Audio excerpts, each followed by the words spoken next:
Sementara itu, Kepolisian Daerah Sumatera Selatan mengerahkan personel gabungan guna pengamanan Natal 2022 dan Tahun Baru 2023 di wilayah Sumatera Selatan. Bahkan personel kepolisian disebar khususnya untuk menjaga 620 gereja di Bumi Sriwijaya sepanjang pelaksanaan ibadah. 2022 dimulai. Kepolisian Daerah Polda Sumatera Selatan mengerahkan personel gabungan guna pengamanan Natal 2022 dan Tahun Baru 2023 di wilayah Sumatera Selatan.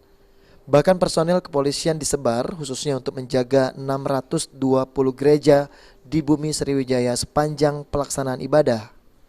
Bukan hanya itu, Kapolda Sumsel Irjen Pol Albertus Rahmat Wibowo juga menjelaskan bahwasannya terdapat 3.758 personel gabungan yang dikerahkan guna pengamanan Nataru di Provinsi Sumatera Selatan, yang terdiri dari 2.058 personel Polri serta personel lainnya yang berasal dari instansi terkait seperti TNI, jajaran Pemda hingga BUMN.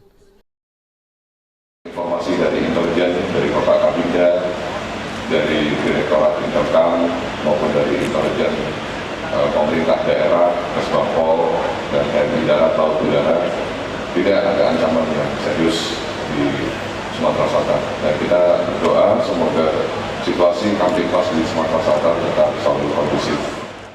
Personel gabungan itu juga akan berjaga di 48 pos pengamanan, 32 pos pelayanan, dan 6 pos terpadu hingga tanggal 2 Januari 2023 mendatang.